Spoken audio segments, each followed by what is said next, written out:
If you've not met me before, my name is Cassandra Belanger, and I am one of the co-founders of Zero Waste Design Online.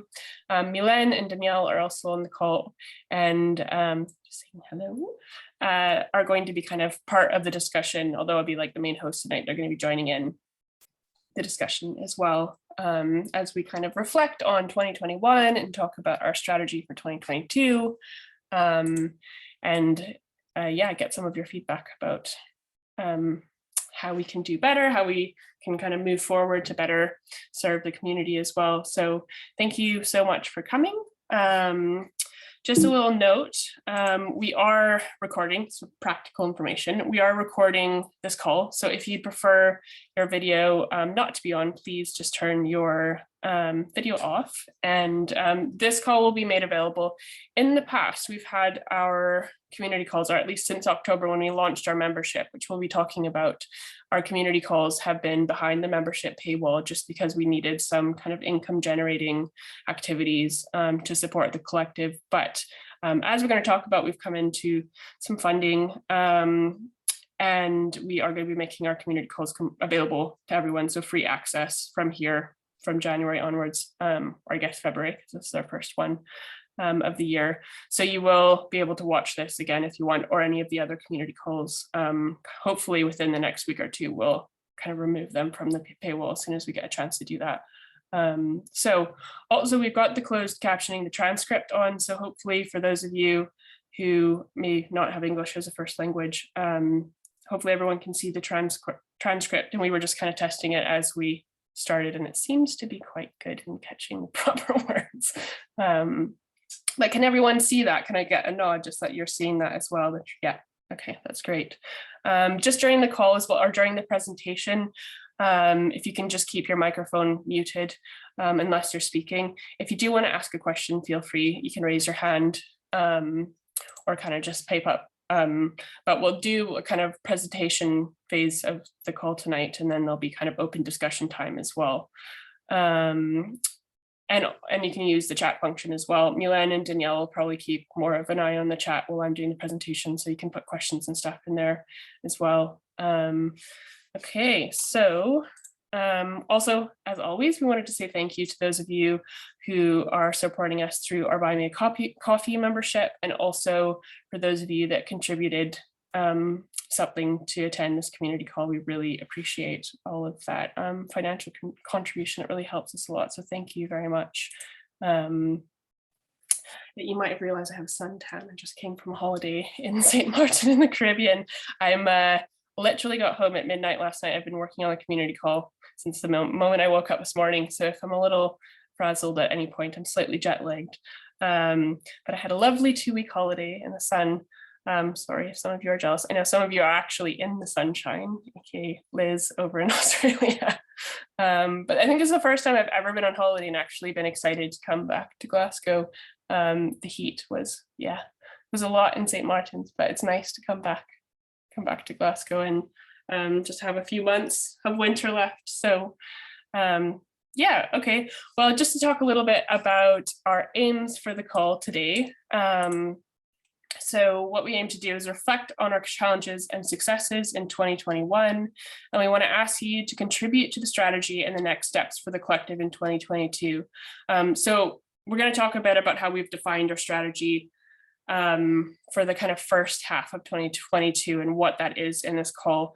So that's a little bit kind of set, which is focusing on developing our e-learning platform in our first class. But we are really interested to hear from you what you want us to focus on for like the second half of 2022. And that's a bit more flexible and not kind of set in stone. So that's what we'll be asking feedback from you about. We'd also love to hear about what you enjoyed from us in 2021 and how we can best support your zero waste design journey moving forward.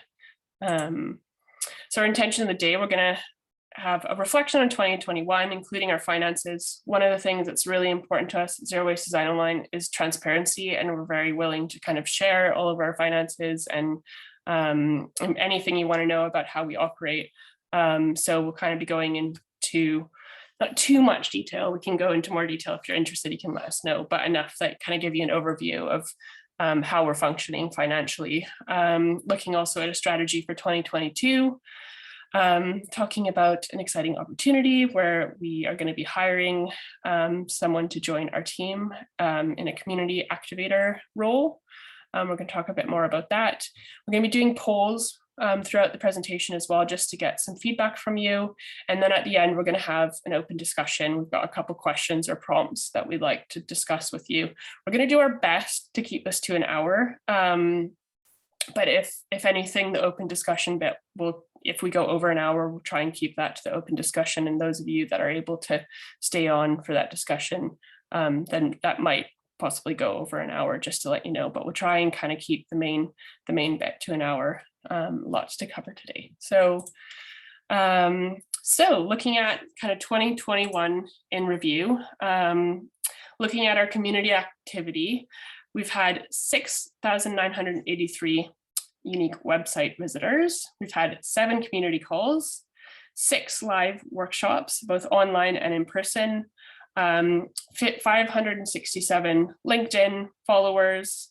We've got something covering 425 Instagram. I'm going to say that's Instagram posts, right, Mylène? Is it posts? Nope. Oh, no, sorry. It's a mistake. It was 425 followers on Facebook. It's just that I made a copy paste and forgot to update. That's okay. But it was Facebook. We've been working on this presentation all day. So 201 downloads. Would that be from our Kiabi pattern? I'm assuming, Mylène. Yes. Okay. we worked on it collaboratively. We've got 301 community call participants over the 7 different community calls that we did. 112 workshop participants over our different 6 workshops. We've got over 6,000 strong Instagram following and 572 kind of newsletter subscribers. So this is something we try and do at the end of the year, is just kind of look at our activity over the year. And it's always kind of exciting to see how the community has actually grown and our activity as well. So our timeline for 2021, we just wanted to kind of look at the main points, the big things that happened for us. So we wrote a blog post in January about with kind of more details about our timeline of 2021 and what happened, like a reflection on 2021. So if you're interested in reading in more detail, I'll get Danielle or Mylène to just pop the link to that blog post in the chat now. But just to highlight the main kind of points of our 2021 journey. So in January, our co-founder Holly finished her PhD in which was called Zero Waste Systems Thinking Multimorphic Textile Forms. And I'll also just have Danielle or Mylène pop her PhD link. It's free to read, really incredible research. So if you'd like to learn more, you can check out her PhD through the link in the chat. In March, quite exciting, we registered as a non-for-profit association in France. And we decided to do it in France for a couple of reasons, but Mylène's been overseeing a lot of the kind of governance structure, and being registered in France would allow us to have the kind of EU funding possibilities as well, given that I myself am in the UK and we were really silly and decided to leave the EU. Yeah, there are a few reasons we decided to register in France, but that was March that we actually had that official registration. And then in March, we also applied for the COP26 creative installation, which we're going to talk to you a little bit about tonight. And Danielle taught her Zero Waste Creative Design Thinking workshop online, which if you're interested in learning more about, it's called 15% Creative Design Thinking. We'll also pop a link into the chat.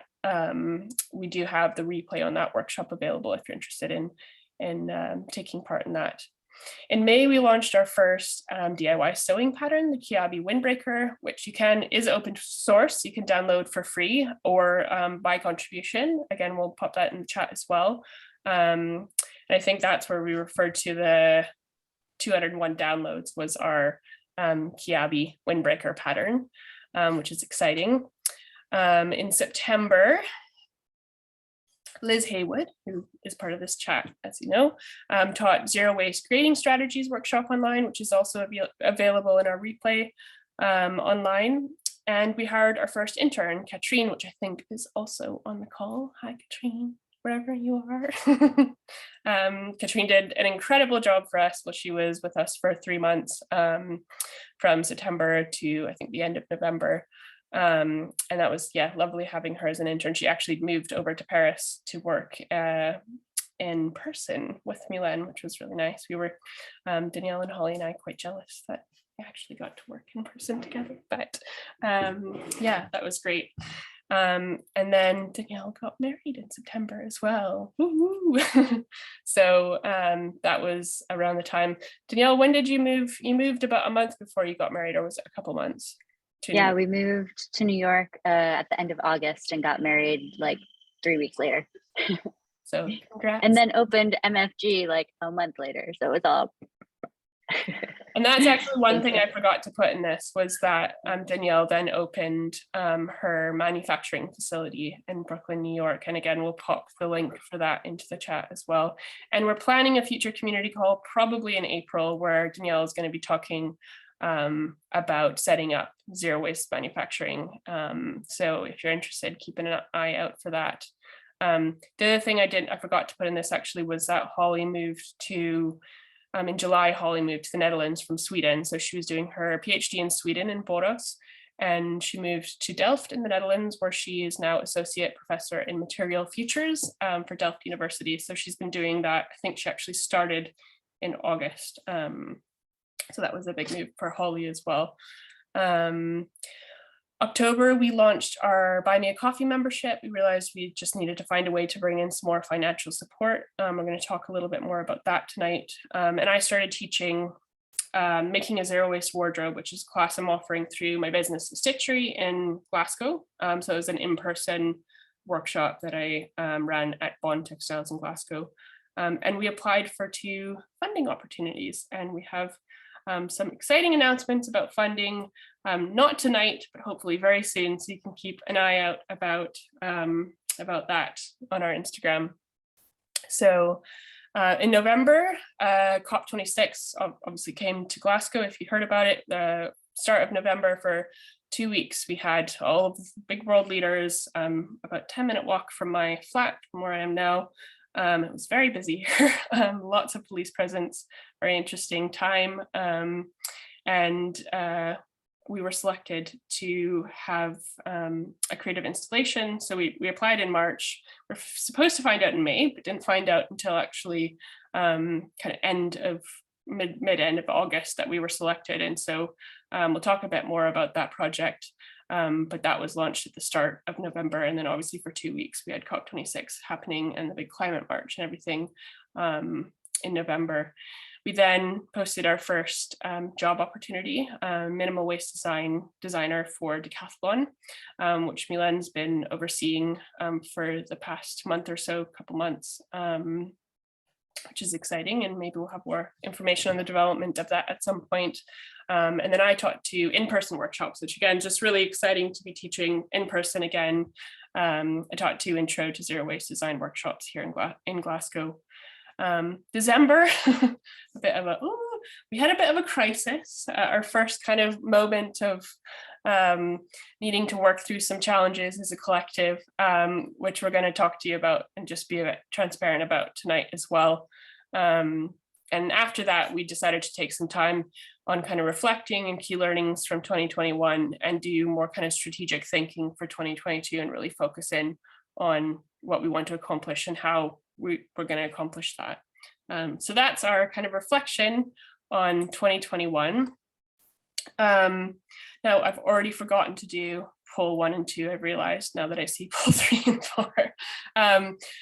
We'll just do the first 2 polls. We're always interested in finding out a bit more about those of you, our participants that are attending. I think maybe Danielle, you might have to do the poll because it's telling me I've logged in from another device, so it might be telling me my polling. Are you able to access the polls? Yes. Which one would you like me to start off with? Just the The- first one? I think community, ZWDO in 2022? no, community background. Okay, launching now. Yeah, great. So if you could just fill it out, just helpful for us to know who you are and, you know, kind of a bit about your background in attending, just particularly because we're going to start mapping user journeys and such for our e-learning course. So it's just helpful information to us. So if you could fill that out, and I think you can choose multiple choice, because often, I mean, I know for myself, I'm like designer, educator, home sewer, you know, so you might fall into a few of those categories. Danielle, if you can just let me know if, as we're approaching. We've got 16 out of 18, so we'll just leave it up for another minute. Okay, great. And how's it looking? Let's see. Designer is the highest at 50%. Home Okay. sewer at 39. Mhm. Okay, we got 18 out of 18. I'm ending the poll. Thank you. Sharing results. Great.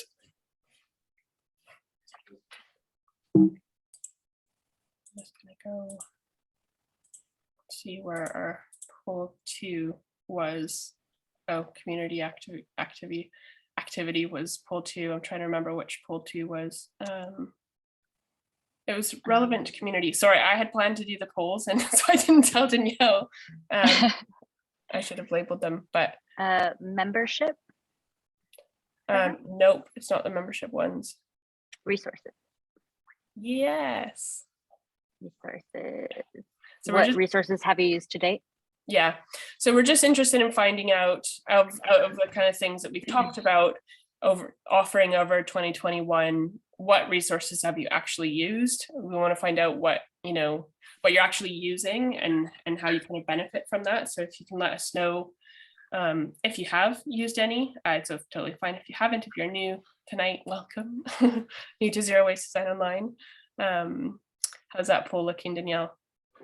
Yeah, we got 11 out of 18. We got high engagement with community calls and Instagram, newsletters, not so much Facebook, not so much Slack. Yeah, we knew that, but it's good to know, actually hear from you. Yeah. All right. I'll end the poll. Oh, we got the last one. Perfect. I'll share these results for just a minute. Danielle, can you screenshot? The poll results aren't coming up on mine. Could you just screenshot them just in case? And it sometimes seems a bit funny when you try and open up so if you can just screenshot the results, that would be great. So what were the final results for poll 2? Final results for poll 2. Let's see, Instagram at 78%, community calls at 72, newsletter at 56, and blog posts at 39. Oh, good. Interesting. Great. It's nice to know people are reading blogs. Please feel free to comment as well. I do check the blogs for comments and stuff. We don't have as many comments, but we'd love to hear what you think, and we'd love to kind of open up conversations on the blog as well. So we'll try and kind of stay on top of it as much as possible, but feel free to kind of open conversation if you do get a chance to read any of our blogs in the kind of comment section. So now moving on to membership, we talked about launching our membership in October. I'm going to just move so I can see. So this is kind of a list along the middle here of the different benefits that we were going to offer the community or have offered the community, depending on what we've managed or had the capacity to provide. And we want to find out whether you are a member or you would be interested in being a member, like what would you, either what do you or what would you find the most valuable about the membership platform? So if you can launch that, Danielle, there'll be a list of different. So these are ones that we currently do offer. All right. So far, we have coming in at supporting the work of Zero Waste Design Online as the highest. Discount on e-learning, access to member club feed, and access to DIY sewing patterns. Great. Discount on any of the learning and workshop recordings is pretty high too. Okay. But support is #1. Yeah, that's great. I mean, I was just saying, we were talking about this a bit earlier, and I think, you know, if there was an organization that I was supporting in this kind of capacity, I think knowing that I'm kind of contributing to something I believe in, or that's like supporting your values, is obviously really important. So we really appreciate you you know, being willing to help us in that way as well. Now we do recognize, for those of you that are members, that we've not followed through completely with everything that we said we would offer, and that's something, part of hiring the community activator is to help with that capacity so that we can offer more. But we do want to find out, of the things that we haven't been able to offer you yet, what would you find the most valuable if we were to find the capacity to offer it? And as I said, we plan to do that, but we want to be able to offer these things in order of what's most relevant to you or what you're most interested in. So if we could launch that poll and you could just let us know what you are most. We are launched, awaiting feedback.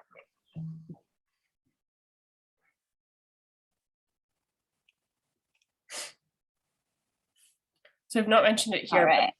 I was just going to say the membership platform is through Buy Me a Coffee, and we'll maybe just pop a link into the chat as well if you're interested in finding out more about membership and supporting us. It starts at €2 a month. So I'll let you pass it over to you.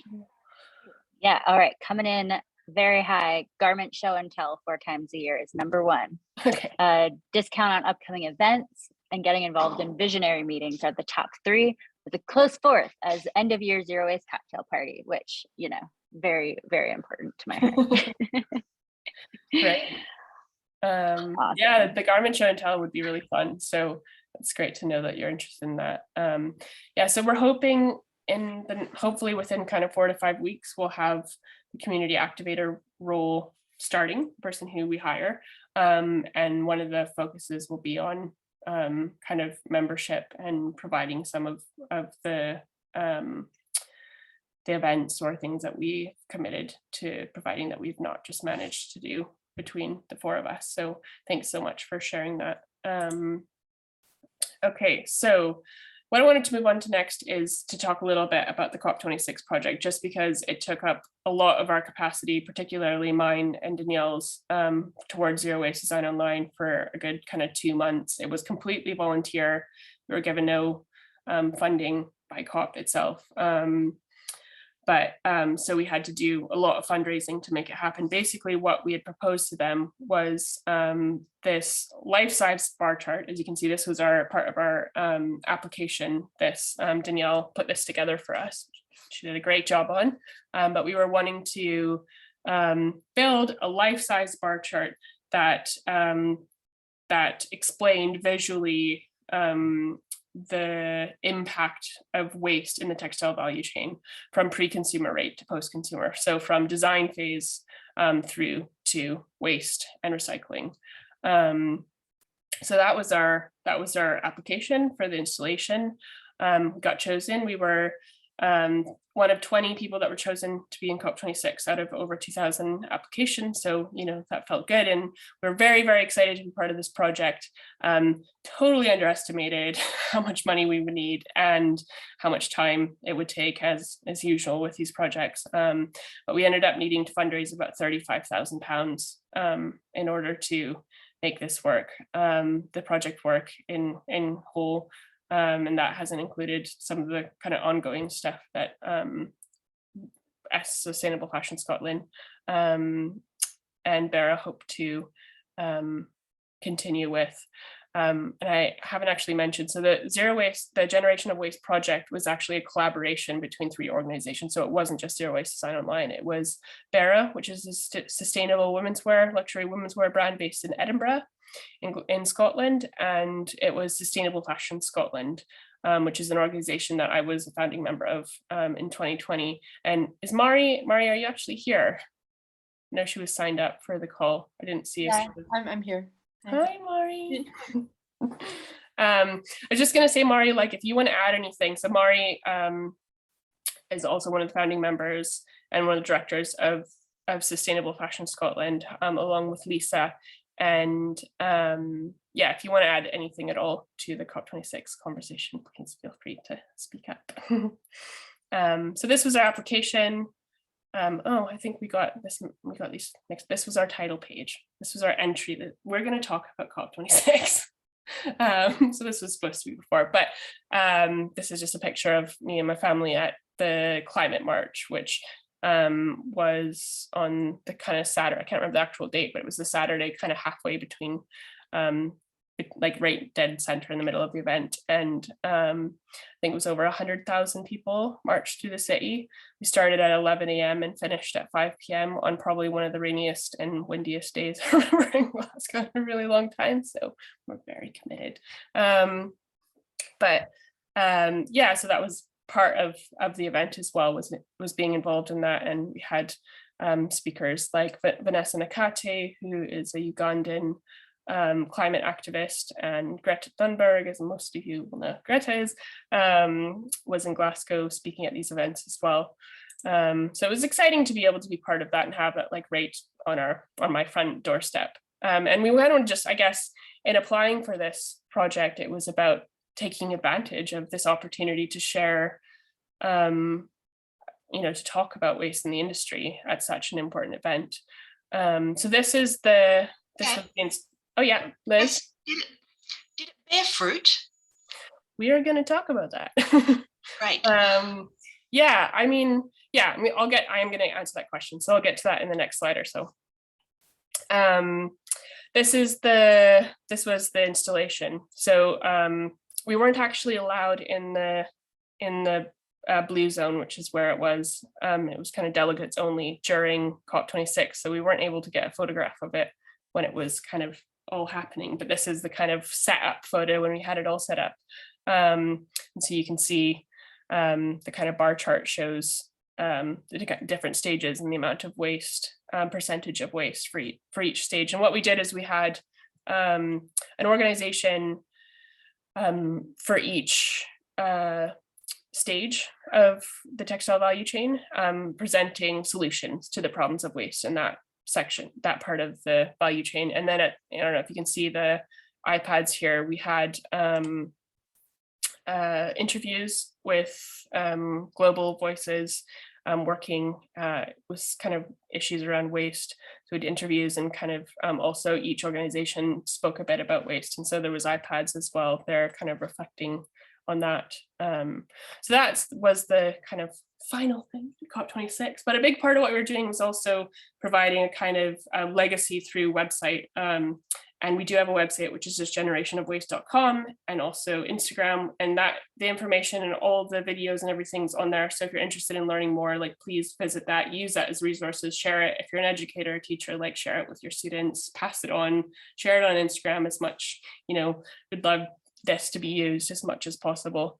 One of the great things that we managed to do through SFS, actually mainly worked on this, is we got some funding to put a film together for an event about the making and the kind of whole experience of the project. It's a 7 minute video, and I'm just going to share that now. If there's any problems with sound, just let me know. I'm hoping that this link is going to work fine if I just click on it and open it, but let me know if.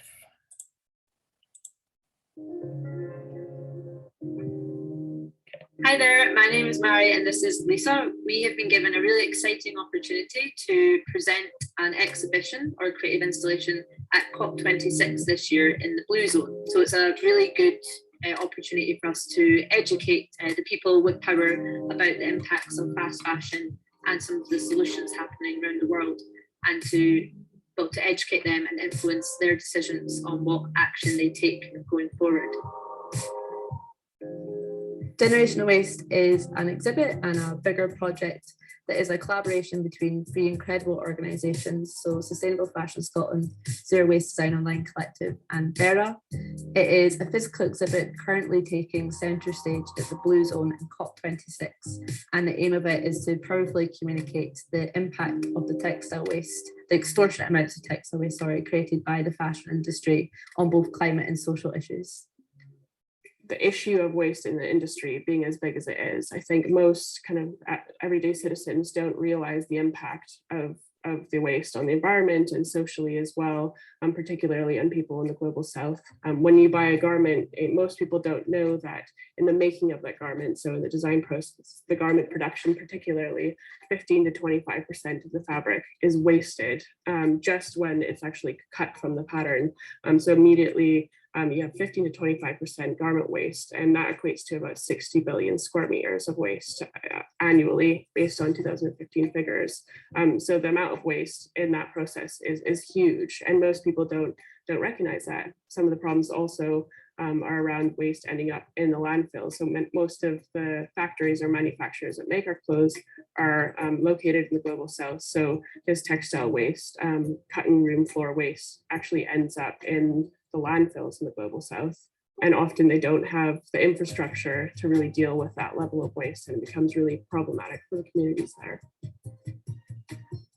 The concept behind the methodology was to give more of a holistic view of the industry. So taking the voices of the key actors, so whether that be academics, we have academics from various locations all over the world.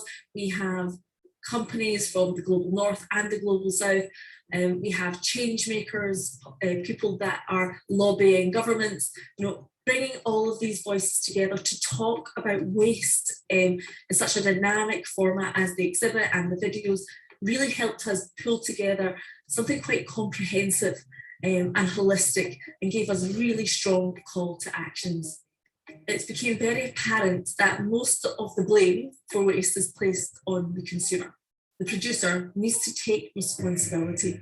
They need to take responsibility for the waste that they create through that pre-consumer stage of the value chain. Without things like legislation towards extended producer responsibility, that's not going to happen. So this was a really important message to get across, to highlight that problem at that pre-consumer stage. The physical exhibit is very towering, very dominating. We really wanted to make people stop and think, so it had a big impact. It is made up of 8 kind of pillars that are made from locker cages from reclaimed waste. This sits in a they'll sit in a wooden plinth that again is also from reclaimed waste. It was really important to us. Each pillar represents a different stage of the textile value chain. So that's all the way from design to end of life, from production to consumption. There are iPads on each one showing videos that we created with global voices talking about the problems in more detail and the solutions as well. At COP26, the exhibit is for the world leaders, for the policymakers, for the climate scientists that are going to be there. This is why we chose a bar chart diagram to communicate the really complex and messy data that we wanted to get across. Basically, although fashion is very complex and messy, we decided to zoom in and simplify this through a bar chart, through something very logical and linear, although fashion is definitely not linear. The people we wanted to talk to at COP26, most of them won't know anything about fashion because it's just not taken seriously and it's not valued. So it was really important for us to communicate this important message in a way that could be easily understood. And the bar chart acts as a good entry point for those who have a really basic or non-existent understanding of fashion. It was quite a surprise for us from the beginning how much an exhibition like this would actually cost us money. We were expecting for a lot less, and once the first quotes came in for creating one, we're a bit shocked and a bit scared as well. So we quite quickly made sure that we reach out to any organizations that can help us with sponsorship and financing the exhibition. I just wanted to make sure that if there are any surprises, we're covered for them as well. Since the beginning, when we started planning generational waste, we quite quickly realized that it has a lot of potential, and we wanted to put it on a tour after COP. What we'd love to do is take it on a kind of traveling exhibition, particularly looking at kind of universities and speaking to students and educating students about the impact of waste, because, starting with the design phase is really important, educating students the impact of their choices at the design phase, recognizing the waste that's created and the change that they can make at that point. I think one of the more important things is kind of in communicating to everyday citizens is the need for holistic change. The approach to changing the industry must be holistic, as each stage of the fashion value chain is completely interconnected. If we continue educating about the linear value chain, where there are silos between each process, we won't solve this problem of waste in the industry. The Zero Waste Design online collective always highlights the need for this kind of interconnected understanding and holistic change. So it's been very intense 2 months creating this exhibit from nothing, basically. Luckily, we have had an incredible team on board. A few organisations have done so much, and we've had amazing support both from the team that helped us build it, Lateral North, all of our contributors and sponsors as well.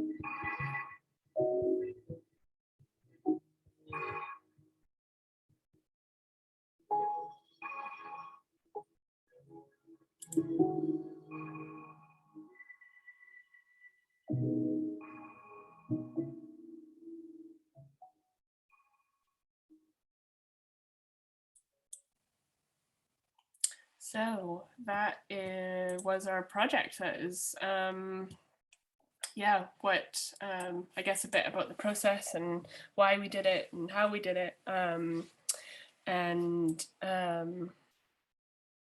Yeah, I don't know if you have any questions.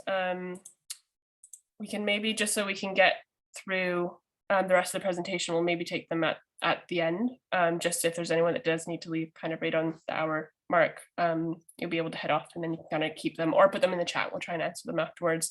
But we wanted to kind of look at some of our kind of key learnings from the COP26 project. I think one of the big things is that we needed to be, we recognize that we need to be careful with what we commit our time and resources to, because it just sucked, like particularly mine and Danielle was like all of our, not sucked, but sucked all of our time. Like we had nothing else to really contribute to Zero Waste Design Online and the actual goals and missions that we, you know, have for the organization. And you know, we weren't necessarily to know that when we committed to, but it just made us more be aware that we need to be more intentional maybe in what we say yes to.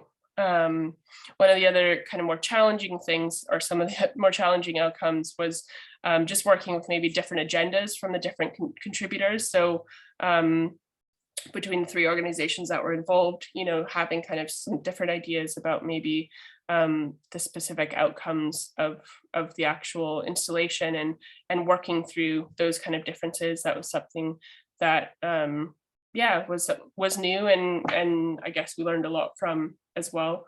And then I guess coming back to your question as well, Liz, like unmet expectations, maybe, like, you know, we expected or hoped that at least we'd have kind of world leaders engaging with the actual installation at COP26. And although we did have press and we did have delegates engaging, like, you know, there was a lot, thousands of people seeing it every day. We didn't necessarily get any kind of actionable or action that came from world leaders, or, you know, we kind of hoped that those kind of higher up would maybe see it and get in touch, or, you know, want to do something about it. And as far as we know, nothing like that has come from it. Obviously, there are going to be impacts that we're unaware of as well. You know, people who saw it and maybe change something that they do in their everyday life because they were impacted by what they saw and were kind of unaware of. And then, yeah, I guess that just comes down to the last point, which is that it was just difficult to influence that level of leadership. We didn't actually know that most of the kind of big world leaders were not in the, well, if they, I don't know if they're actually in the blue zone, but they wouldn't have seen our exhibition. They were kind of kept in a high security, slightly separate space to the kind of general delegates that were at COP26. And therefore, I don't think it actually reached those kind of really big leaders that we had hoped to reach. I don't know, Mari, I don't know if there's anything you kind of wanted to add to this as well from an SFS perspective. I guess similar, like, I mean, as Mika said, I went to a climate counselling session afterwards because it was, yeah, pretty overwhelming. But I'm really glad we did it, and watching that video back's nice as well, just to reflect on the positive. And like you said, there's a lot of impacts that we just won't be aware of. And we were the only fashion exhibit at COP26, and maybe even only one on like consumption of consumer goods, that kind of thing as well. So like RAP got in touch with us, and, you know, there were people that that saw it, sorry. So even though, yeah, maybe there wasn't like a specific action from it, it's still part of the bigger movement. And the fact that, you know, if we hadn't done that, or if we'd had to pull out because it was too much work, like at one point we weren't sure just with the money and stuff. So I'm not sure there would have been anything to do with fashion and textiles there, other than the kind of charter event they had, which apparently was quite a greenwashing event. So yeah, I'm like trying to be proud that, you know, we were the ones that got fashion there. So yeah, I'm still glad, definitely glad we did it. But yeah, wouldn't do something that big again without more people on board, I think. Yeah. I mean, I myself as well in Zero Waste Design Online, like we are really proud with what we accomplished with, you know, the limited funds and time. Like the time frame we were given in the end was ridiculous, really. It was just like so many of us working at full capacity, having no other time for anything else in our lives, really. And yeah, a few of us kind of burnt out afterwards. And so yeah, lots of learnings from it. But I think we learned a lot from working together, working with different like-minded organizations. And I really enjoyed, I feel like I learned a lot from the team in the project. So we'll maybe take questions about COP26, like I said, at the end, if you have any other questions. But we just wanted to share because it was just such a big part of what we ended up putting our time into, a good kind of 2 to 3 months of kind of Zero Waste Design Online time and resources. So yeah. Okay, so coming to our kind of 2021 retrospective, so kind of reflecting and looking also at finances, we wanted to share a bit on our income for 2021, what came in and where it came from.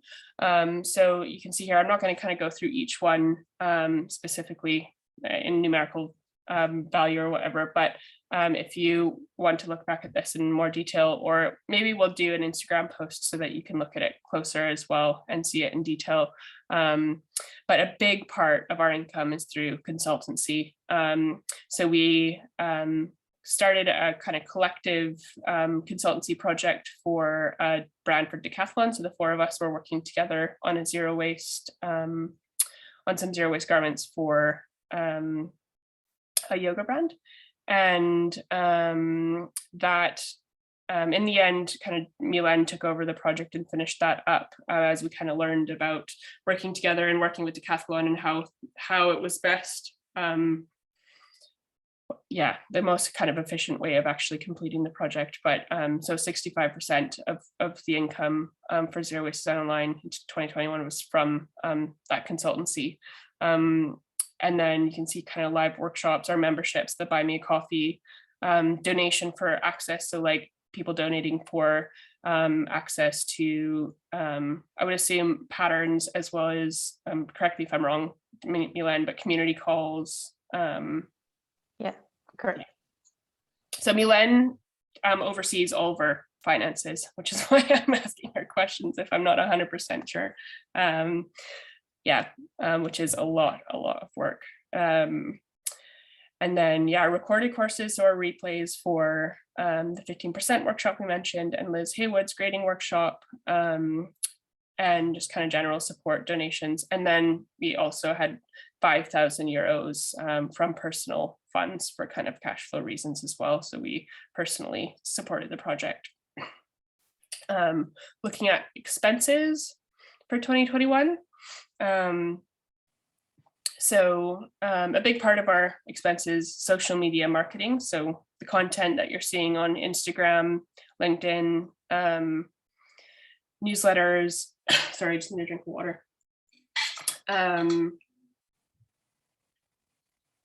You can see the cost of that. So about 32% of our expenses in 2021 went towards covering the costs of providing that content for you. Project management costs, most of that amount was paid to myself for managing parts of the project. And then that you can see our VAT, so our taxes to the French government, paying our intern, workshop facilitation costs, our accounting costs, website and e-learning, paying Thinkific platform, for example, that we're using for our e-learning platform, other miscellaneous expenses like subscriptions, etc., bank fees, e-learning consultancy, etc. So you can kind of see a bit of a breakdown of our expenses of 17,905 euros for 2021. We're on to this page. So that's kind of a bit of a breakdown of what we spent our money in and how we had money coming in for 2021. And the whole kind of COP26 project and some of the kind of learnings and stuff from that towards the kind of end of November had brought us to a point where we're finding some, I guess we're having a bit of a crisis in how we move forward as an organization, how we work together, how we communicate. And we just wanted to talk a bit about like the things that we learned, like how we work together as an organization. So one of them is kind of financial illusion. So even though we broke even at the end of 2021 with 300 euros, we didn't really consider this as a success because we were still all volunteering most of the time. So in a way, like it wasn't financially viable because we weren't all able to continue to volunteer at that capacity.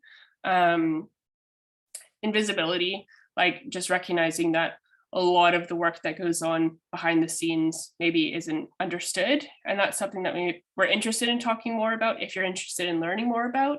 But stuff like project management, admin, team meetings, we meet the 3 of us or sometimes 4 of us, 2 to 3 hours a week minimum. And our kind of governance, which is a big part of what is invisible to the community, but makes it work. Sorry, I'm just need another glass of water. You want one of us to take over for a minute, or are you okay? Sick. Yeah, totally. So one of the things that we were really critical of for ourselves is our dependence on capitalism, where we have to, we have to have money to exist as an organization, and we all have to exist as individuals, living our lives and still getting paid for our work. And that's one of the like points of friction that we need to just figure out over time. Because we still need to we want to give all of this content, but we just can't keep all volunteering all of the time, unfortunately. And this ends up bringing a balance of who's able to work most for Zero Waste Design Online, who has most time in their schedule. We are all kind of entrepreneurially active, and so we all each have our own businesses to work on as well.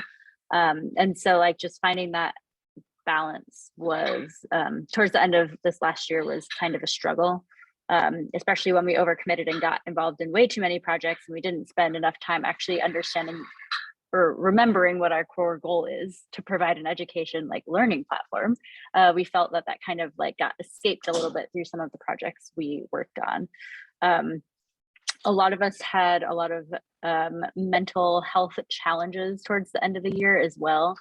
This pressure to constantly perform and be doing everything in your time all the time to like make things for other people and to continue creating and developing. It's just everyone burnt out basically. And it became a huge struggle to just kind of align on what we were doing. There ended up being some challenges of everyone working remotely, different time zones. We didn't have people to actually bounce ideas off. So you're kind of working in isolation on these projects that are for like a community, but then you're working on it alone. And so it gets a bit disheartening. We ended up having a few challenges on communication because, we're on text-based platforms or on Slack communicating, WhatsApp, and like there's language barriers at different times. So it ended up it became a big kerfuffle. And that was our kind of crisis. We ended up, it led to some really good discussions though of what our priorities are.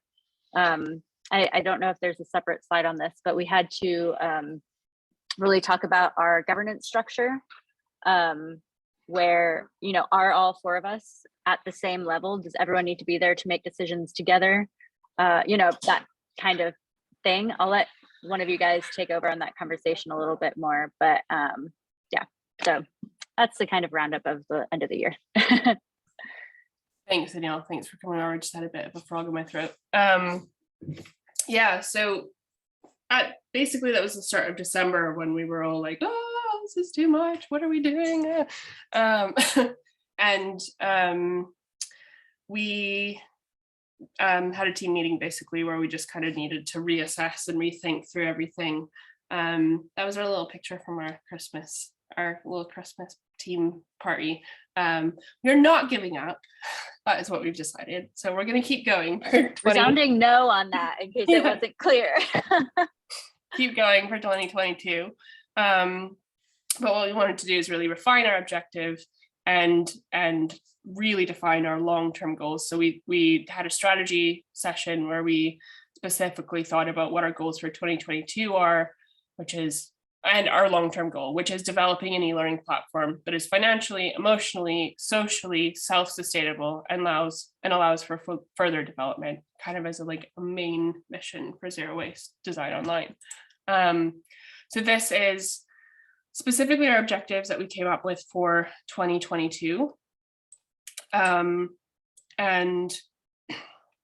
we'll just discuss them with you slightly for a bit. So this isn't necessarily in order of importance, but talking about the main objective as finding a sustainable way to run Zero Waste Design Online Collective, because we can't continue to just volunteer, and we can't continue to just run off consultancy fees, etc. So one is to create and launch our minimum viable product of our e-learning platform, which is the original intention for Zero Waste Design Online, was to create an online platform where you can learn about zero waste design from us and from the community. So some of the action points are design a user journey. So we'll be getting in touch in the coming months. I'm going to be overseeing this process of really trying to understand the users, those of you who are going to be using our e-learning platform, and making sure that we're developing a platform that suits your needs and desires for learning zero waste design. To actually define what our minimal viable product is, deliver it. So it's going to be specifically what we're talking about here is our introduction to zero waste fashion design, intense, in-depth e-learning course, and kind of launching the platform with it on our website. So we have made a plan in May. We're actually going to be meeting for the first time in person, all of us. Danielle and Mylène and Holly are going to come to Scotland in May, and we're going to be filming our first course. So we've arranged a residency location in Scotland, Cove Park, for us to all stay for the week, and we'll be recording, and we'll be sharing lots, I'm sure, during that week on Instagram, kind of live and stuff as well, to keep you updated on how things are going. But that's when we're talking about delivering MVP is actually creating and delivering our original intention of the introduction to zero waste fashion design, like in-depth course. And then after that, kind of measuring how that's done. How can we improve? How can we do better? What do we do next after this? 2 is establishing an effective and fair governance structure. So getting support or mentorship around non-for-profit structures, like understanding governance a bit more. Like it's really complex, like running this kind of business, and we're registered in France, so we have to adhere to French law as well. And so finding someone who knows more than we do and can help us in that. Defining individual roles, which is something we've been doing, Mylène and myself, and then defining the new community activator role. So we've defined my role as kind of community activation lead and community education lead. And that's what I'm now doing 3 days a week, kind of January onwards. And we'll talk a little bit about the community activation role next. And then updating our structure with kind of future capacity in mind. So we've been talking, I think Danielle mentioned a bit about directorship, our kind of governance, who remains a director moving forward. What does that mean? Do we need new directors, etc.? And kind of building more capacity in as we need it. So right now I'm talking a lot here. We'll try and just get through this, and then we're going to get more feedback from you. 3 is build and activate our Zero Waste Design Online community. So I don't know I think I've just been on holiday sitting in the sun for too long, not talking. Do you want to pause again? We can take over if you need. Maybe just take over for the end of this. Yeah, okay. So building and activating the Zero Waste Design Online community. We're about to go talk about the community activator coordinator role that we are looking to fill, where we really need to define and understand who our community is, where we want to build it out in the future, who isn't getting the access that they need, and just looking a little bit more into that. And number 4 is developing a sustainable funding system, for the end goal being 2023. We are like completely like breaking even, and we can pay for all of our needs with the content that we're able to develop. So we increased consultancy capacity for decathlon, applied to local and international funding, which again, we can't talk about some exciting things on that front yet, but there's good news. And we want to really work on developing this recurring income, kind of not passive income, but just something to continue us month over month and sustain our operations. So that'll come from e-learning, the intro and patterns, and then expand our membership and donations. Now for the poll on this page, Cass, is it zero waste design online in 2022 or governance? The first one? Okay. Launching this poll now. What do you want to see most from zero waste design online in 2022? You can choose 3. Because, you know, we're making all of these things, it really doesn't matter if it's not what you guys want. So tell us what you want.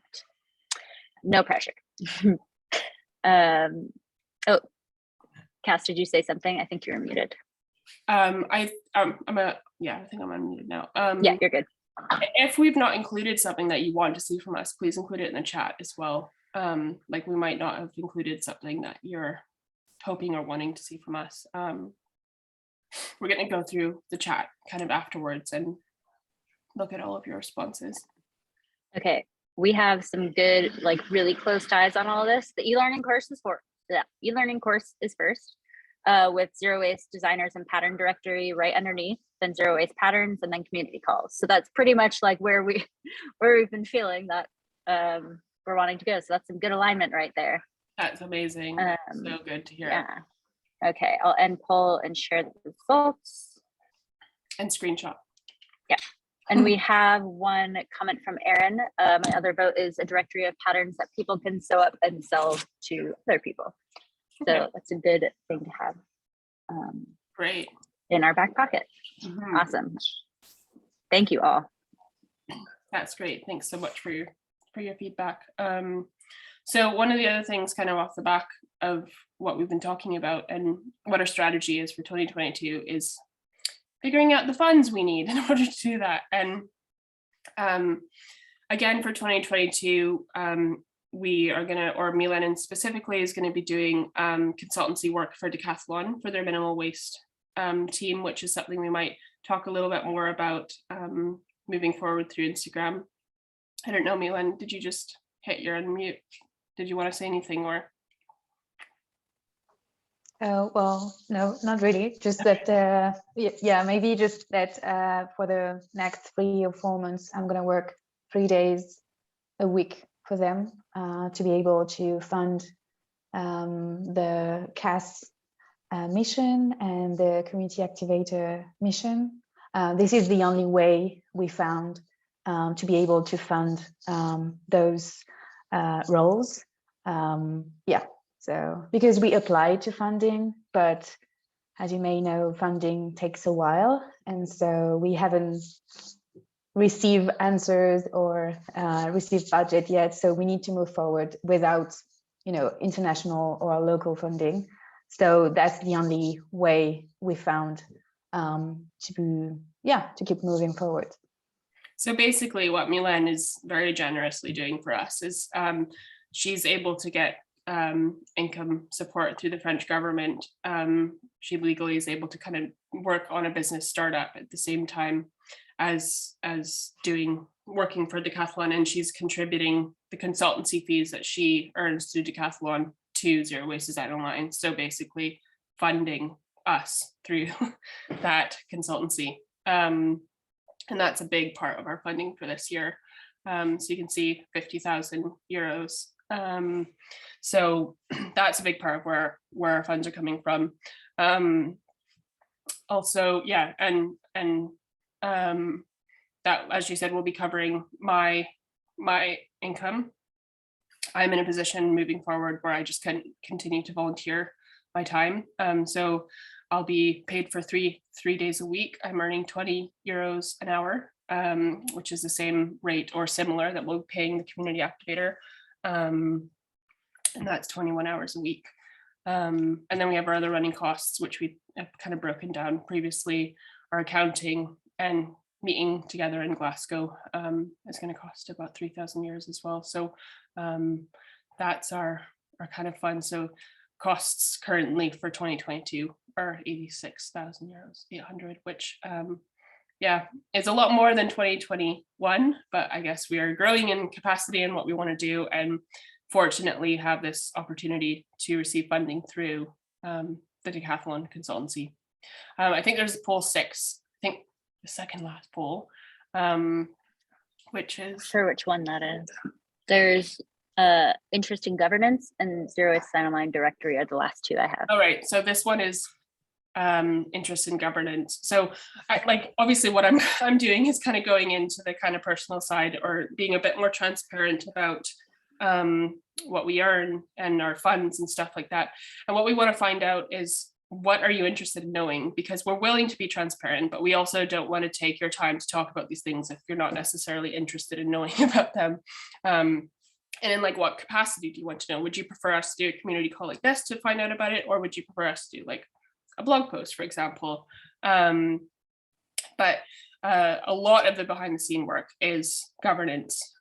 So dealing with administrative stuff, accounting, legal stuff, and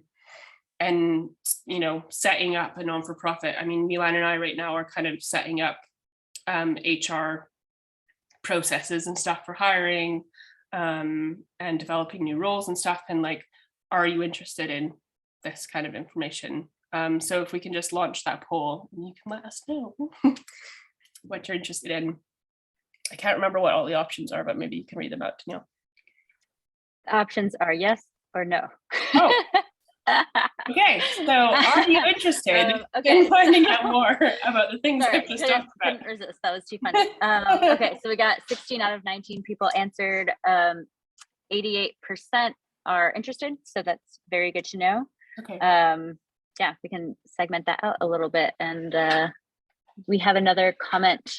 Also, I missed a comment earlier. Sorry about that. But there are two very much interested, because it really goes into more of the efforts of what we're doing behind the scenes. And you should share about it through Instagram or blog posts, etc. Which absolutely. Totally. I think one of the things we've talked about doing more is Instagram live and stuff, maybe just more kind of in the moment chats about what we're doing, and maybe we can try and do more of that as we move forward. So yeah, thanks for sharing that.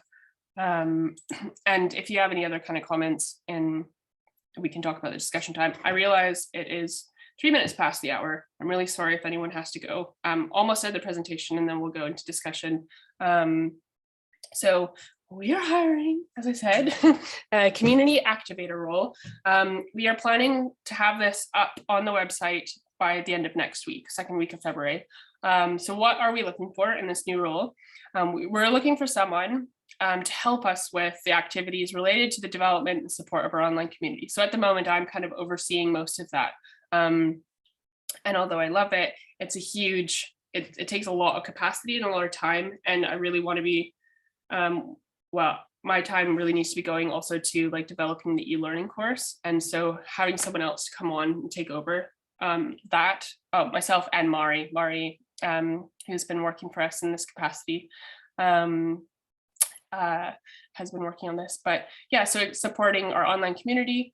You'll be looking at, this person will be helping with our digital presence, so social media content creation, marketing of digital products. So when we launch our e-learning course, you'll be helping to get that to the right people, and our website development. So helping us manage our membership. So I mentioned having more capacity for providing more benefits to people who are part of our membership program. And then community call coordination. So maybe a lot of what Mylène and I spent doing today, creating slides and, writing newsletters to remind you and all that sort of stuff about community calls, would be overseeing that, that kind of correspondence with the community. We're really interested in having someone to also help with the strategic thinking and critical analysis, someone who isn't scared to voice their opinion or tell us if they disagree with what we're saying, or to have a real voice as part of the Zero Waste Design Online team. As we've mentioned in the past, we function as a horizontal organization, so non-hierarchical, and we don't see any one of us as like more important or than the other. And that's the same with this role. Like you would come on and we would really want to hear what you think, and you'd get to have a say in, you know, what we're doing and how we do it. And we'd want your help with that. And then you'd also have some basic administrative responsibilities, maybe like taking minutes at meetings and things like that. So applications are open globally, or will be next week. It's remote working. There might be the occasional opportunity to travel if we continue to meet for developing our courses and things like that, something that kind of open for discussion. But generally, you'd be working remotely from wherever you are in the world. And you must be a legal entity or be able to work, or sorry, you must be a legal entity. So you need to be a sole trader, freelancer, like legally registered. Just for French law, obviously we need to follow that and make sure that we're paying someone within what is legal for our association. And lastly, you must be able to work in GMT CET time zone. So if you're like Liz and you like waking up at 4 a.m. to join us, you're very welcome to do that and apply. But we would just need someone who is willing to be available to us in those kind of time zones. So we're not limiting it to any time zone, but that's just a requirement. So we're going to have a lot more information, a job profile and everything available next week, and we'll post it on Instagram. So if you're interested, please keep an eye out. And we also need your help to share this, because we just, you know, want to spread it as much and get as many applications as we can. So when we do post it, if there's anyone you know, or you can share it on your stories on Instagram or wherever, that would be really helpful to us as well. Okay, lastly, before we get onto the discussion, we just want to let you know about our next community call, which is where we're going to be launching our zero waste designer and pattern directory. So we've been working with one of our community members, Clotilde, who has done most of the work for developing our directory. And we're very excited to launch it, and we want to do it with our community. So it's going to be a directory of both zero waste designers and zero waste sewing patterns. And that was a really helpful comment, just to know, like, maybe having information for each pattern, like, can you use this for reproduction, for example, and sell, etc. So that's something that we can definitely take on board with the directory. So there's poll 7, which I think has to do with the directory. Launched. You have yes, no, or choice 3. Oh, oops. Choice 3 is just write it in the comments. Yeah, thanks. Cool. So far, like 100% yes. So that is excellent. Right. Yeah, it was good to get that feedback kind of earlier in the call as well. I mean, I think between the 4 of us as well, like, we know it's something that we would have liked to have like a long time ago. So it's good to know that you're all hoping for it as well. Cool. Just sharing the results. You're good to go. So are we 100%? 100%. Yeah. Okay. 2 people didn't vote. I maybe should have left it up a little bit longer, but if you didn't vote and want to say yes, you can still put it in the comments. Thanks very much. Yeah. So, I mean, if you're interested and are available for the community call, there will be available replay afterwards if you can't make it, but please come to our next community call. Danielle and Mylène, if you can just pop the event in the chat as well for you to book into the next one. I've got a candy in my throat. I have taken a COVID test. I don't have COVID after traveling. I don't know why I'm coughing so much. Sorry. But yeah, we'd love to see you. We'd love to get your feedback. And if you're interested in seeing kind of how the directory works and providing feedback on what we've kind of offered, please come to this community call. That would be great. Okay, so the exciting bit where I get to stop talking and we get to hear from you. Whether you're wanting to just put it in the chat or you want to speak up. If someone's speaking, maybe the best way is just to put your hand up and we can kind of call in the next person, just so we're not speaking over each other. So you can use the raise hand function to let us know that you would like to share something. I'm just trying to see all of you. I'll try and keep an eye on the pages, and Mylène and Danielle can help. But I guess to start with, we just want to know, like, how do you feel about, and what do you think about what we presented during the community call? Like, has it been helpful? Has it been interesting?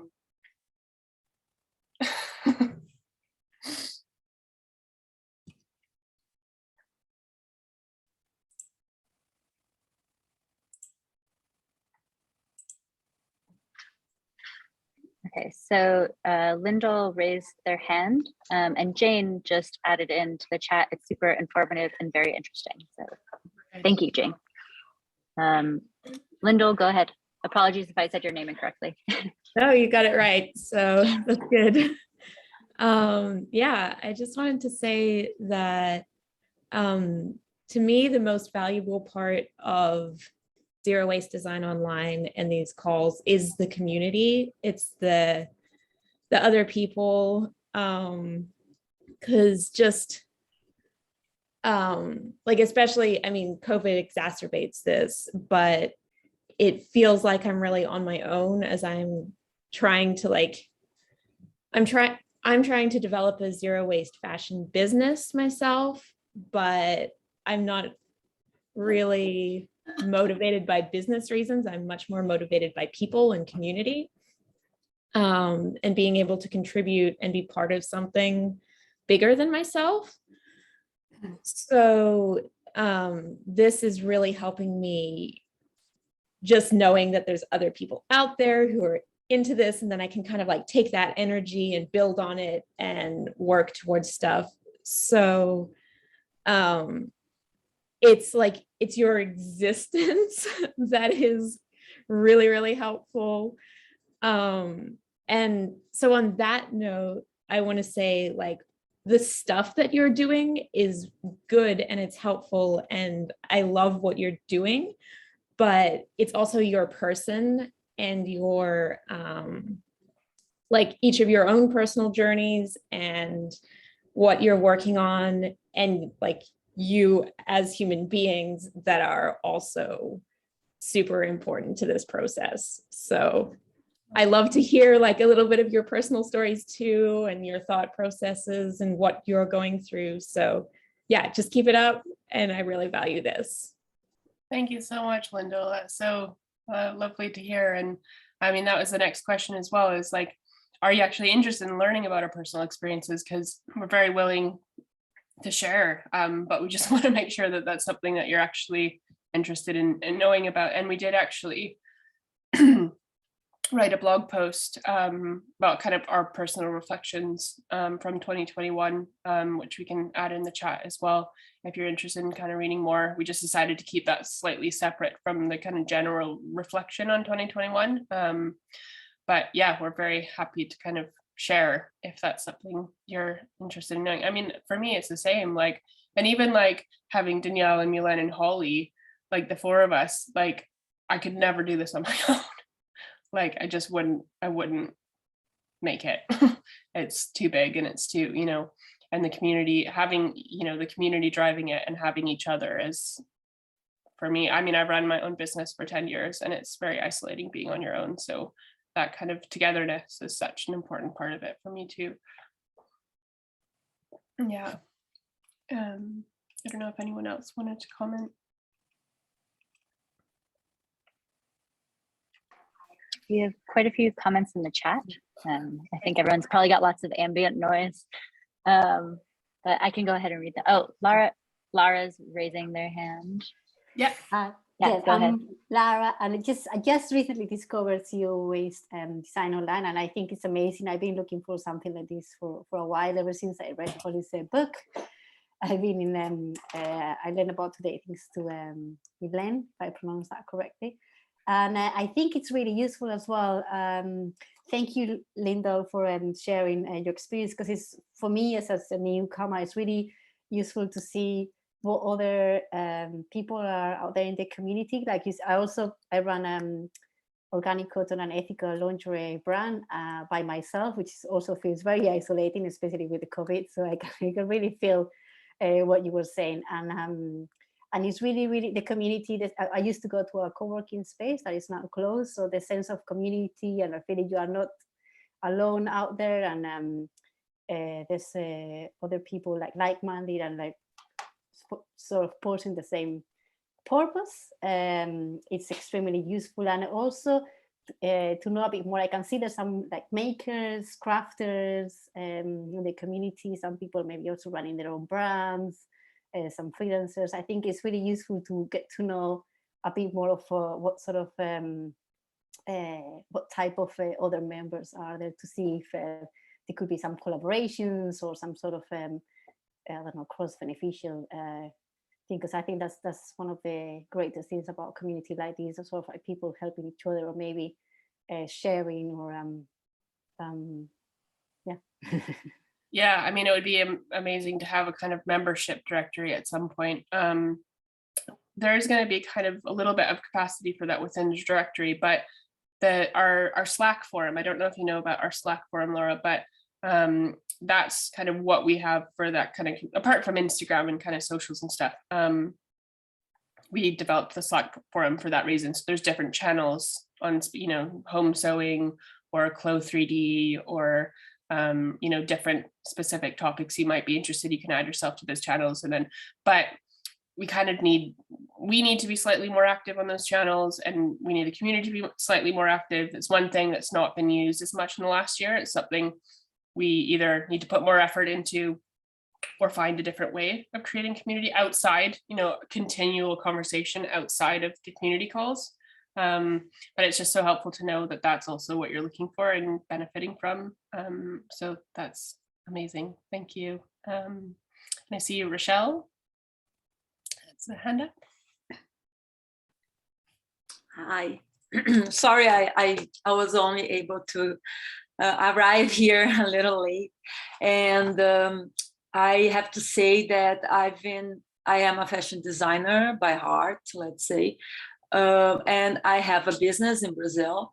I mean, yeah, I still have a business in Brazil that I kind of like started doing all sustainable aspects of fashion possible. It started in 2016, and then I even like created a social inclusion project with some women in underdeveloped area, and I did all by myself, and it was horrible.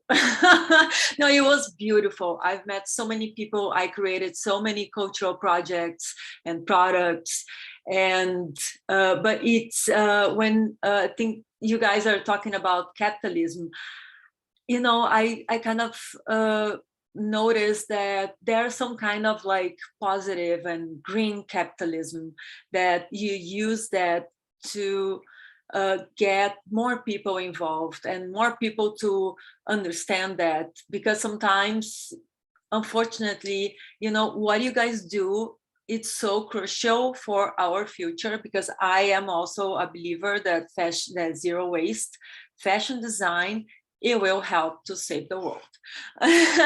And because once you do that, you start to see everything around you in a different way. You know, if you tend to be zero waste, your whole life it will be zero waste, even though you might not gonna do zero waste living because it's very, very difficult, but you will know that every time you throw trash, you put something in the trash, it will end up somewhere, and this is terrible. You know, that shouldn't exist. So it is crucial that a lot of people know about that. And so I keep thinking, like, where you guys are planning on housing or e-learning, maybe you're gonna do in your website.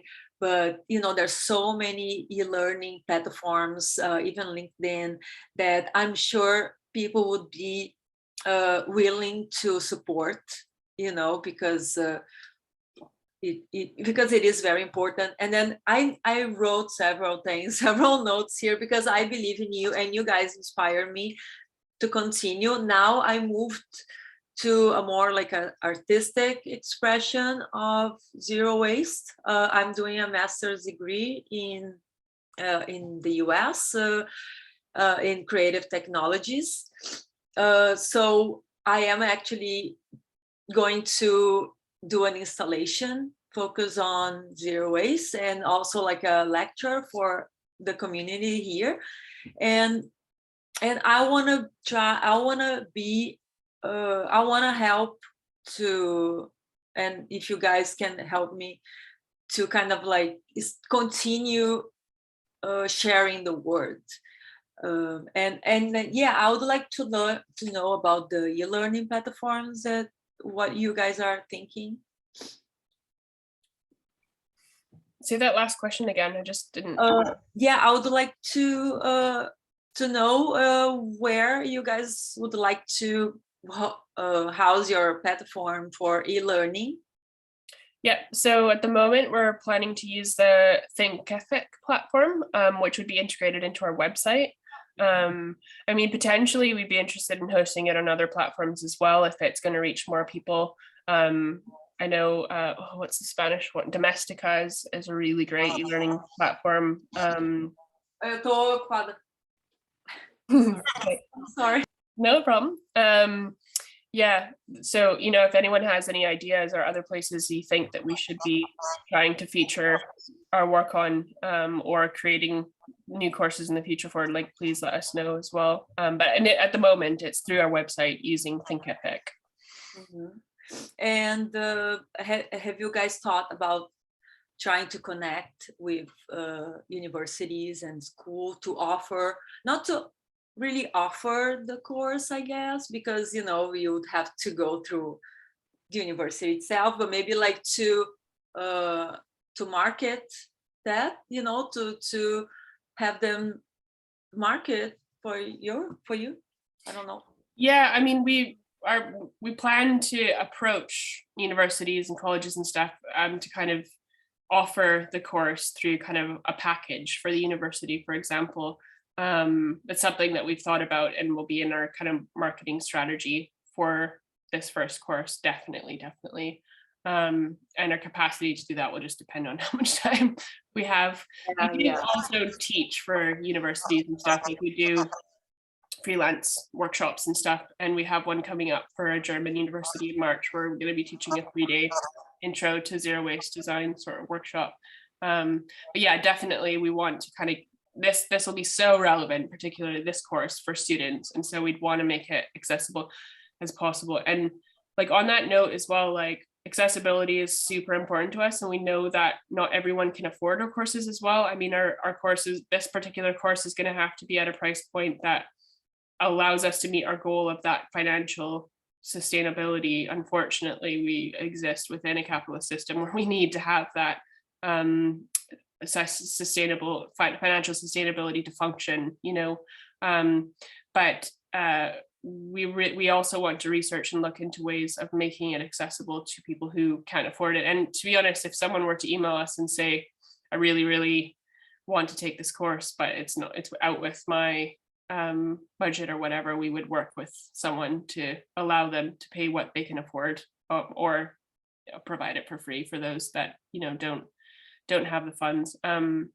We've also just been in a bit of conversation with an organization in Africa and the Global South, to have a conversation about how we can make the class potentially accessible for people, communities in the Global South as well. So particularly like communities working on the other end of the supply chain. So that's something that we will be talking more about, and looking at how we can do that as well. We've talked about translating into kind of local languages and stuff for communities in the Global South. So yeah. Thank you. Dea, if I got your name right, if I pronounced it right, Dea? Yeah, you got it right.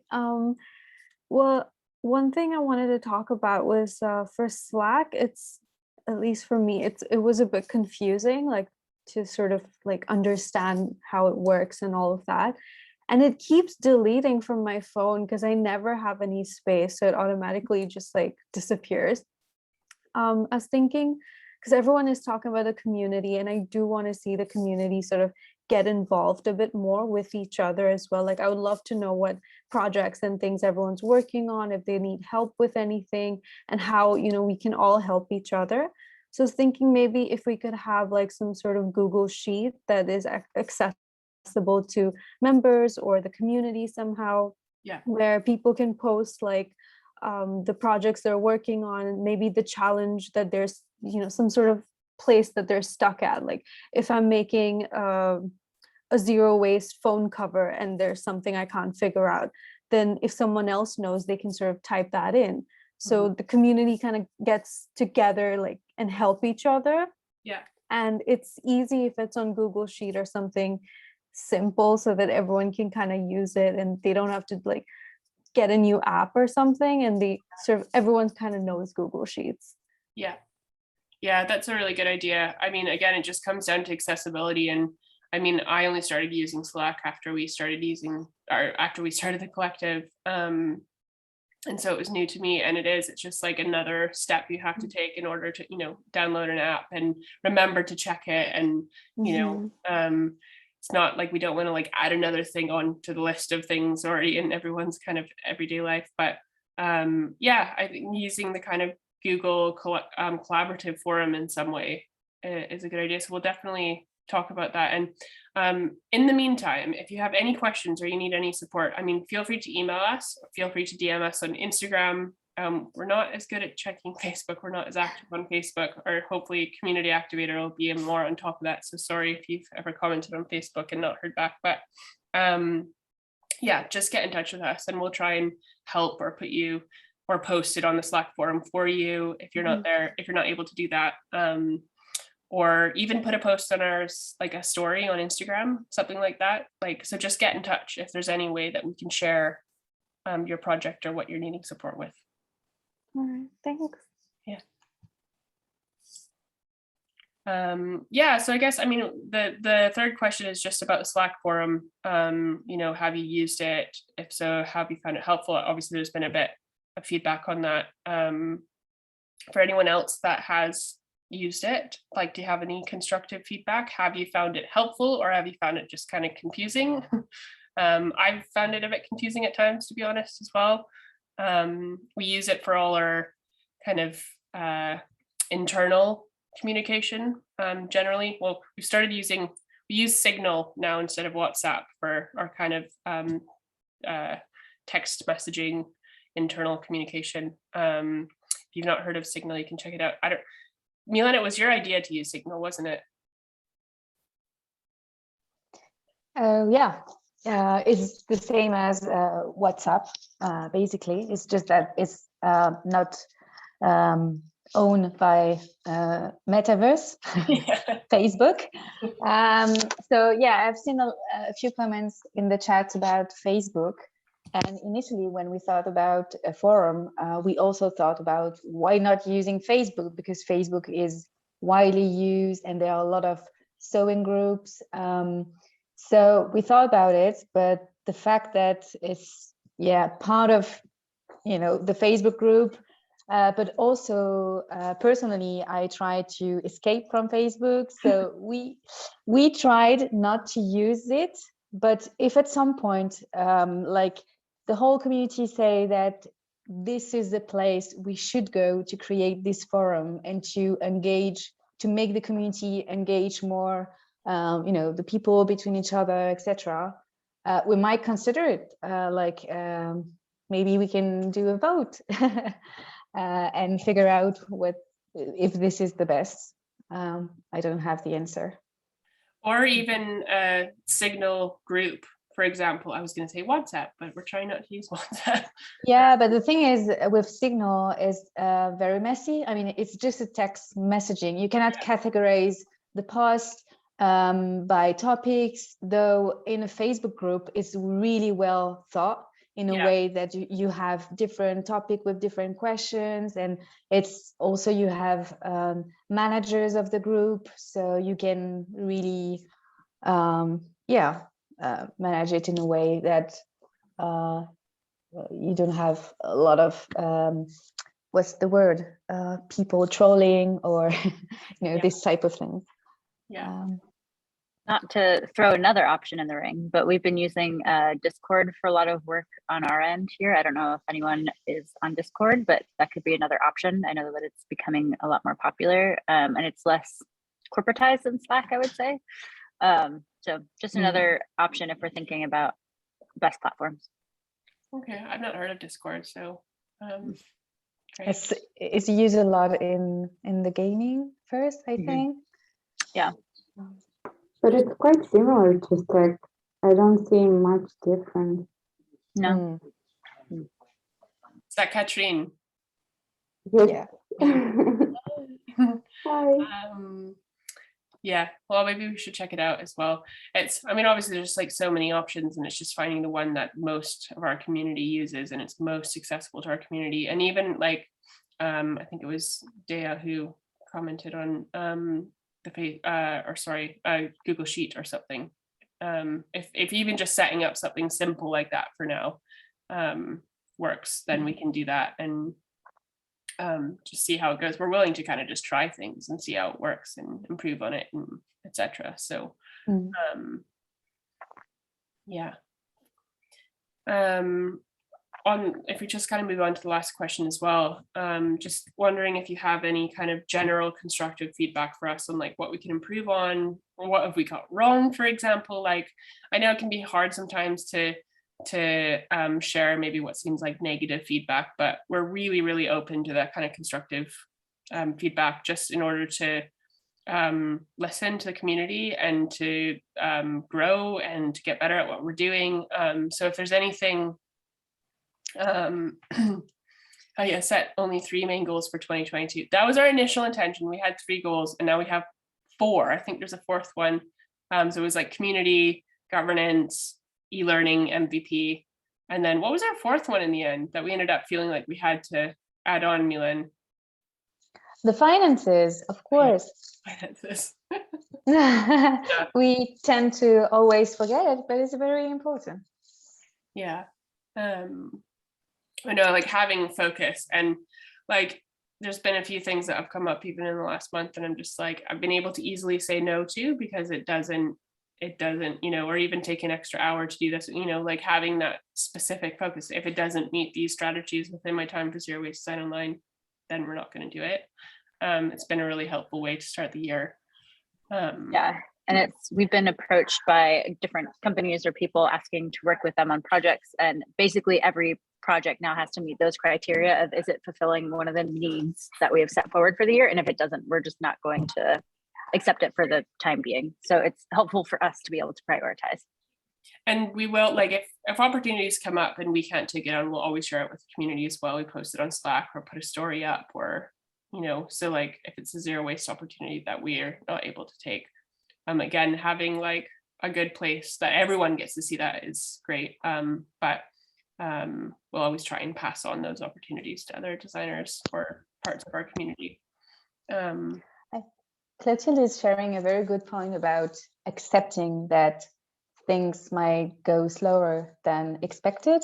And I think at the very beginning of the project, like, we were very excited with many ideas and many opportunities. And so we just said yes to everything. And then we started to work on plenty topics, but then we realized that, this is not a good way of completing or being good at something if we are kind of scattered in different directions. So yeah, it helps being focused on, and also going slower. Yeah. And there's another comment, again, pronunciation, is it Juta or Yuta? She says, or he or they say that you'll not be able to change the world in one day. Probably you should concentrate with your efforts on special topics, example, zero waste design contribution and knowledge, or usage in industry. Yeah, I mean, again, like focusing in on a specific thing, like for us, intro to zero waste fashion design course. It's a thing we wanted to do, like, for people who are kind of at that first step of zero waste design online, just to have a one place to go to like learn everything you need to do, that basic introduction, how to get started, where it came, history, everything that you need to know. I guess that's where our concentrating our efforts at the moment. That, yeah, and community, but thanks very much for that, sharing that, but one step at a time. If there's any other constructive feedback, or even if you want to send us an email, or like we really won't take anything personally. You don't have to worry about offending us, or like I think you can also share a comment anonymously, I think. Just looking at, well, maybe not. Or you can just send it straight to us rather than the whole community as well through the chat. But does anyone else have any kind of, I know we're kind of running over quite a bit at the moment, so we'll wrap up soon, but other constructive feedback for us? Maureen, a one-stop shop, zero waste educational resource, like what you're thinking about is absolutely perfect. Super helpful and would definitely be utilized as long as people know about it, which you are working hard on as well. Thank you for all you do. I learned so much. You're very welcome. Yeah, that's really good to know that that's something that you think would be useful, because you think so too. And you're all like the most supportive people ever, and so encouraging. This is amazing. Thank you all so much. Yeah, it's so helpful knowing that we're all working together for this common goal. So yeah, very much appreciated. Yeah. Yeah, I mean, when we talked a little bit, I think it was in one of the polls, maybe I think as a member benefit of like taking part in visionary meetings and stuff like that as well. Like it's something we'd love to get the community. I mean, this is a bit of that, like getting you involved in strategic thinking. And, you know, if you have other ideas about what you'd like to see from us that we've not mentioned, you can also email us. We'll maybe just pop the email address in the chat as well, or DM us on Instagram, best places to contact us. But yeah, we're really, I'm losing my train of thought. I'm amazing that I've actually got an hour and a half while jet lagged and not having lost my train of thought yet, but it's hitting me now. I can't remember where I was going. But thank you. Yeah, thanks everyone for being so supportive, and it's a great community. And I think it'll be great to kind of figure out a more accessible space to be able to continue this conversation between community calls. So yeah, if anyone comes across any more platforms or ways you think that would be helpful in order to do that, please let us know. But just double check there's no one else who it might be interesting to do a poll in the next newsletter to find out what would be the best platform, because even though if we do a poll on Instagram, it's only one part of the community, so it doesn't really answer the need, though the newsletter may be a good place to find out. Yeah, we did talk about trying to continue the kind of polls from this community call online somehow, so that we can ask more of the community to contribute that weren't able to be part of this community call, or if you were to watch it as a replay, you'd be able to kind of contribute to it. So we're maybe going to look at doing that as well. But yeah, the next newsletter sounds good. So if you're not signed up for our newsletter as well, we'll just pop I'll put our email address in the chat, and if someone else can pop a link to our newsletter, Mylène or Danielle, if you're not signed up to our newsletter and you'd like to. I would say we send out probably like max 2 a month, usually 1 a month. So it's not a huge commitment to we're not spamming or sending out too many. But there's the link there if you've not signed up and you'd like to. So I guess we'll finish up hour and 40 minutes in. Thank you so much for seeing us through for the whole conversation. We really appreciate you kind of staying part and contributing and taking part in the conversation. So again, if you have any further comments, send us an email or Instagram DM. We'd love to still kind of hear from you, and we hope to see you at the next community call, which is going to be co-hosted with Clotilde, who mainly developed a directory. So again, thank you so much, and we'll hopefully see you again soon. Thank you all. Bye. Bye.